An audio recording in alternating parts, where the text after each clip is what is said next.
আসসালামু আলাইকুম, স্বাগতম জানাচ্ছি বিবিসি নিউজ আন্তর্জাতিক সংবাদে। শুরুতেই সংবাদ শিরোনাম, এরপর বিস্তারিত। ইরানের প্রেসিডেন্টের কার্যালয়ে ইসরায়েলের হামলা। ইরানের ক্ষেপণাস্ত্র হামলায় ইসরায়েলের মধ্যাঞ্চলে আহত অন্তত ৫। বেকায়দায় পড়ছেন ট্রাম্প।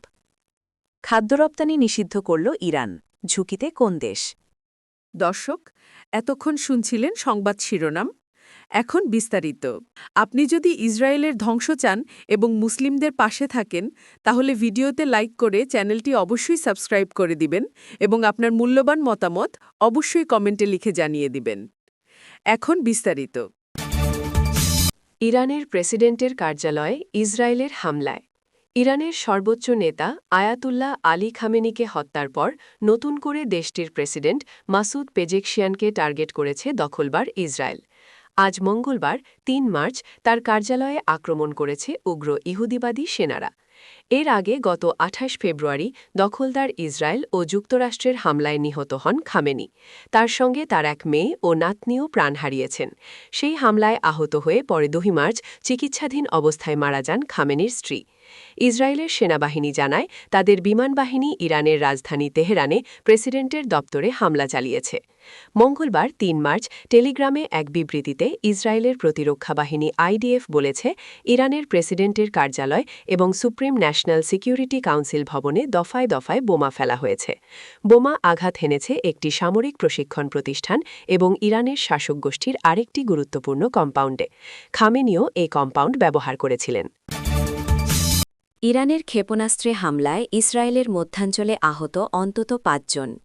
ইরানের সামরিক বাহিনী ইসরায়েলের মধ্যাঞ্চল লক্ষ্য করে ক্ষেপণাস্ত্র হামলা চালিয়েছে। এ ঘটনায় অন্তত ৫ জন আহত হয়েছেন বলে জানিয়েছে ইসরায়েল ডিফেন্স ফোর্সেস। মঙ্গলবার ইরান ব্যালিস্টিক ক্ষেপণাস্ত্র ব্যবহার করে হামলা চালানোর কথা স্বীকার করেছে। এক বিবৃতিতে আইডিএফ জানায়, ইরানের ছোড়া ক্ষেপণাস্ত্রে ক্ষতিগ্রস্ত মধ্যাঞ্চলের বিভিন্ন স্থানে তল্লাশি ও উদ্ধারকারী দল এবং জরুরি সেবা সংস্থার সদস্যরা কাজ করছেন। হামলার পর সেখানকার পরিস্থিতি পর্যালোচনা করা হচ্ছে। ইসরায়েলি চিকিৎসকদের তথ্য অনুযায়ী সর্বশেষ এই হামলায় ৫ জন সামান্য আহত হয়েছেন। আইডিএফ দাবি করেছে, ইরানের নিক্ষেপ করা ব্যালিস্টিক ক্ষেপণাস্ত্র প্রতিহত করা হয়েছে। তবে ক্ষেপণাস্ত্রের ধ্বংসাবশেষ বা ক্লাস্টার বোমার সাবমিউনিশনের অংশবিশেষ কিছু জায়গায় পড়েছে, যেখানে উদ্ধারকারী দল পাঠানো হয়েছে। এসব ছোট বোমার আঘাতে কিছু ক্ষতিগ্রস্ত ও হতাহতের ঘটনা ঘটে।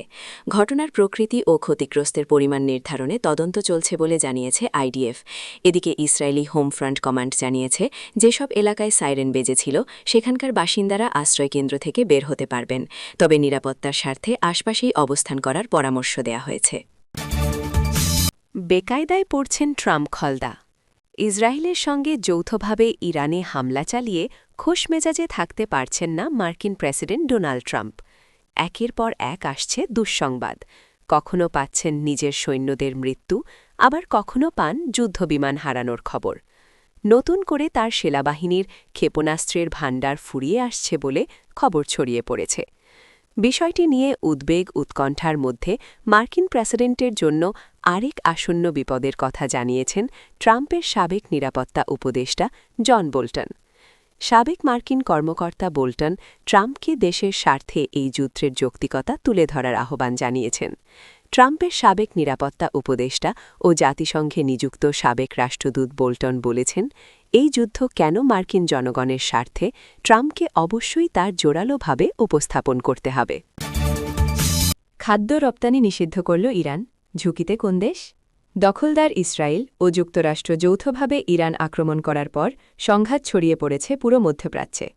পারস্য উপসাগরের তীরবর্তী প্রায় সব রাষ্ট্রই জ্বলছে। এতে শুধু প্রাণহানি ও অবকাঠামোর ক্ষতি হচ্ছে না, ধসে যাচ্ছে পর্যটন শিল্প। মারাত্মকভাবে ব্যাহত হচ্ছে খাদ্য উৎপাদন। আজ মঙ্গলবার ৩ মার্চ চতুর্থ দিনের মতো যুদ্ধ অব্যাহত থাকায় খাবার সংকট দেখা দিতে পারে। এই আশঙ্কায় খাদ্য রপ্তানি নিষিদ্ধ করেছে ইরান। যুদ্ধকালীন ব্যবস্থা হিসেবে এ পদক্ষেপ নিয়েছে দেশটি। ইরান সব খাদ্য ও কৃষিপণ্য রপ্তানির ওপর নিষেধাজ্ঞা ঘোষণা করেছে বলে আধা সরকারি তাসনিম নিউজ এজেন্সি জানিয়েছে। সরকারি এক বিবৃতির বরাত দিয়ে সংবাদ সংস্থাটি জানায়, পরবর্তী নির্দেশ না দেওয়া পর্যন্ত সব খাদ্য ও কৃষিপণ্য রপ্তানি নিষিদ্ধ করা হয়েছে।